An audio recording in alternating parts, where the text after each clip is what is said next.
बहुत बहुत स्वागत है आपका। Thank you very much for coming to the session. तो आज की प्रैक्टिस हम शुरू करते हैं। देखिए, आज के सेशन में हम करेंगे बहुत ही इंपॉर्टेंट सेंटेंसेस की प्रैक्टिस, जो कि हम अपनी डेली लाइफ में इस्तेमाल करते हैं। जैसे कि सर में तेल लगा लो, मांग सीधी निकाल लो, बाल थोड़े थोड़े कटवा लाओ, बच्चे को गंजा किसने कर दिया, वट। तो इस प्रकार के जो सेंटेंसेस हैं, इनको किस प्रकार से बोलना है, कहाँ टू, कहाँ ऑन, कहाँ एट का इस्तेमाल करना है, तो ये सारी चीजें हम यहाँ पे डिस्कस करेंगे। और हर सेंटेंस का लॉजिक, स्ट्रक्चर और ग्रामर समझते हुए जाएंगे, ताकि इन सेंटेंसेस की बेसिस पे आप दूसरे सेंटेंसेस बना पाएं और अपने कॉन्वर्सेशन में इस्तेमाल कर पाएं।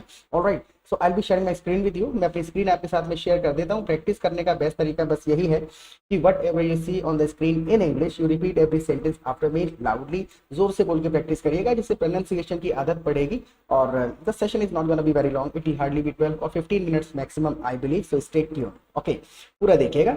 तो सर में तेल लगा लो, फॉर एग्जाम्पल हमको किसी को कहना है कि सर में तेल लगा लो, तो put oil in your hair.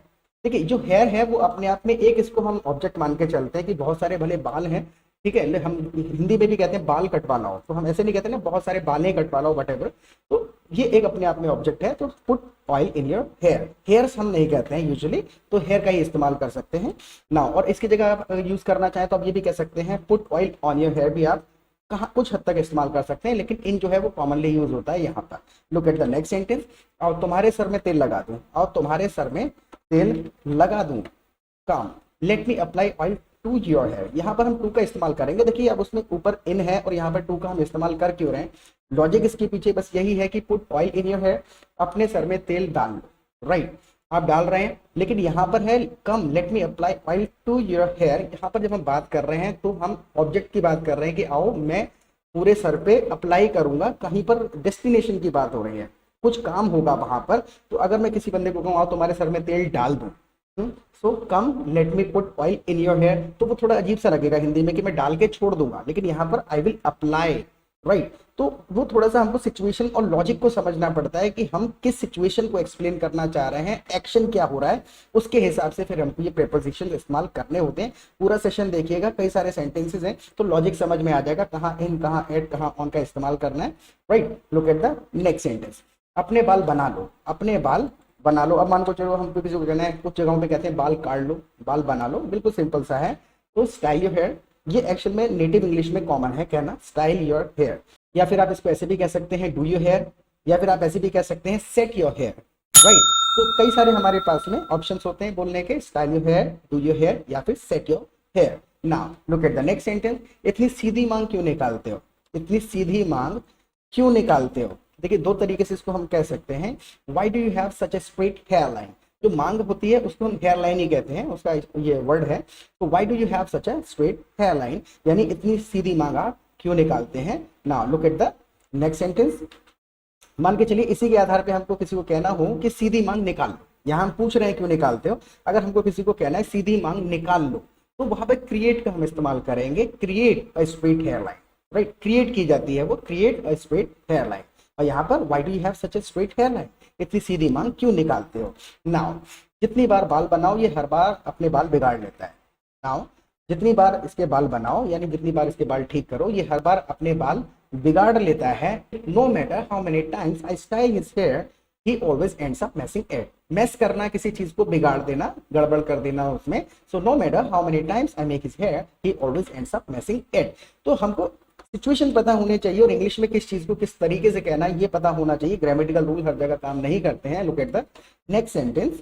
Ayan को गंजा करवा लाओ। अब गंजा करवाने की एक्शन में जब अगर हमने ये सेंटेंस सुना, जो ट्रांसलेशन की हमको आदत है, गंजा करवा लाओ यानी कि इसको बाल्ड एक शब्द है गंजे के लिए, तो वो हम यहाँ पर इस्तेमाल अगर जबरदस्ती करें तो शायद हो जाए, लेकिन बिल्कुल सिंपल सा इसका तात्पर्य यही है, गेट अयान्स हेड शेव। शेव जो है अप्रोप्रिएट वर्ड है, जब हम किसी बालों को जड़ से हटा रहे हैं तो we are shaving it. Gents लोग जो शेव करते हैं तो क्या करते हैं, जड़ से बालों को हटा देते हैं। सो गेट अयान्स हेड शेव, यानी कि उसके सर पर शेव करवा दो, यानी जड़ से बालों को हटवा दो। Right, look at the next sentence. Mehreen के बाल थोड़े थोड़े कटवा लो। एक चीज और है, अगर आप चैनल पे पहली बार आए हैं तो प्लीज सब्सक्राइब जरूर कर लीजिएगा, क्योंकि क्वालिटी कंटेंट अपलोड करते हैं हम हमारे चैनल पर। पहली बार आए हैं तो प्लीज चैनल को एक्सप्लोर जरूर करिएगा। 150 से ज्यादा वीडियोस आपको वहां मिल जाएंगे। Conversation practice, story telling, natural English और ट्रांसलेशन में क्या फर्क है, काफी सारे कंसेप्ट क्लियर होंगे। राइट, और दूसरा, आप हमारी लाइव क्लासेस भी अटेंड कर सकते हैं हमारे एप्लीकेशन पर। लाइव क्लासेस का फायदा क्या होगा, सबसे पहले तो हम आपको अपने कम्युनिटी में, अपने ग्रुप में ऐड कर लेते हैं, जहां पर आप दूसरे पार्टिसिपेंट्स के साथ प्रैक्टिस कर सकते हैं। चैटिंग करके, फोन पे बात करके प्रैक्टिस कर पाएंगे। You can find your kind of people there. दूसरा, शाम को हमारे जब लाइव सेशन होते हैं तो वहां पर भी हम डाउट क्लियरिंग सेशन करते हैं। किसी को कोई कंफ्यूजन है किसी वर्ड को लेके, कोई स्ट्रक्चर समझ नहीं आ रहा है, कोई ग्रामेटिकल रूल समझ में नहीं आ रहा है, so what we do, we simply come together every evening and we discuss English for 2 hours.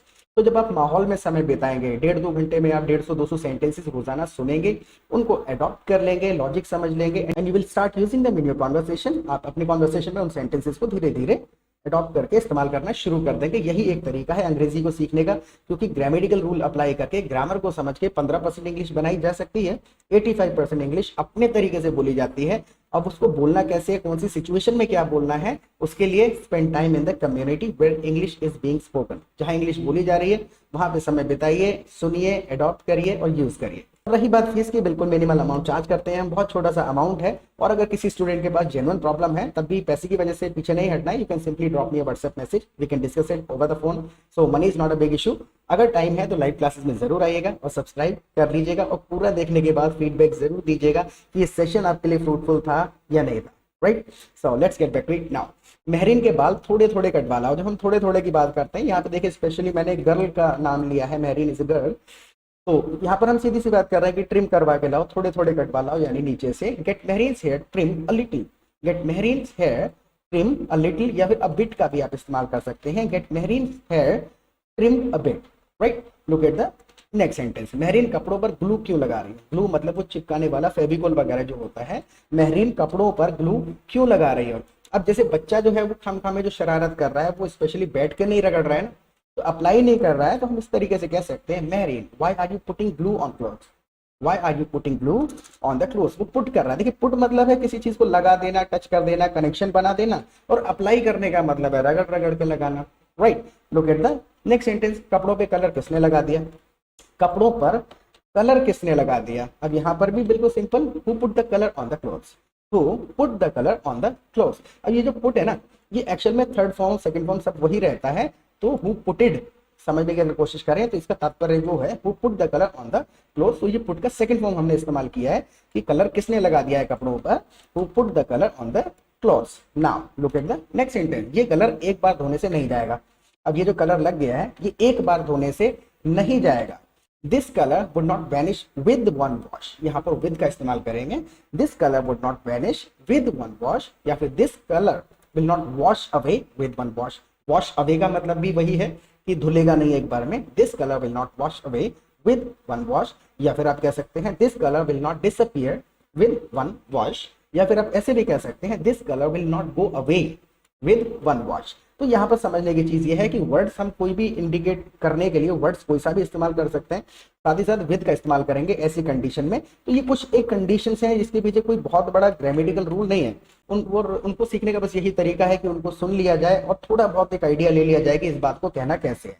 Right, look at the next sentence now. पानी की बोतल मुंह लगा के मत पियो, पानी की बोतल मुंह लगा करके मत पियो। अब देखिए सिचुएशन है, मुझे किसी को मना करना ही है कि पानी की बोतल मुंह लगा के मत पियो, तो सिंपल मैं कह दूंगा don't drink directly from the bottle, don't drink directly from the bottle, यानी कि बॉटल से डायरेक्टली मत पियो। या फिर अगर आप बिल्कुल हिंदी के ही सारे शब्द इस्तेमाल करने हैं तो मैं कह सकता हूँ don't put your mouth to the bottle while drinking, don't put your mouth to the bottle, यानी कि जो बॉटल का जो सरफेस है, तो don't put your mouth to the bottle while drinking. तो बिल्कुल सारे शब्द इस्तेमाल करने की एक्चुअल में जरूरत नहीं होती। यू कैन सिंपली से don't drink directly from the bottle, बिल्कुल सिंपल आप कह सकते हैं। Now look at the next sentence. झूठे बर्तन फ्रिज में मत रखो, झूठे बर्तन फ्रिज में मत रखो।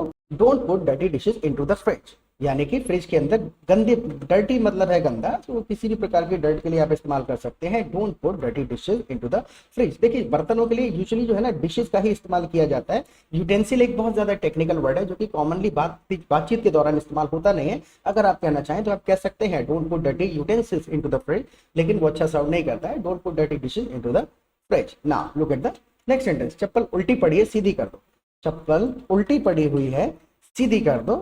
The slipper is upside down, देखिए स्लीपर इज अपसाइड डाउन, कोई भी चीज अपसाइड डाउन हो सकती है। अपसाइड डाउन मतलब अपनी अवस्था का उलट पड़ी हुई है। राइट, चप्पल है, किताब है, लैपटॉप का माउस है, और कोई भी चीज हो सकती है जो उल्टी है, that is upside down. So slipper is upside down and turn it right, सीधा करने के लिए टर्न इट राइट। याद कर लेना है आपको, टर्न इट राइट। अब इसका कोई ग्रामर तो है नहीं, सिंपल है कि भाई इस चीज को ऐसे कहा जाता है, right. Now look at the next sentence, बिल्ली रास्ता काट गई, अब आगे मत जाओ।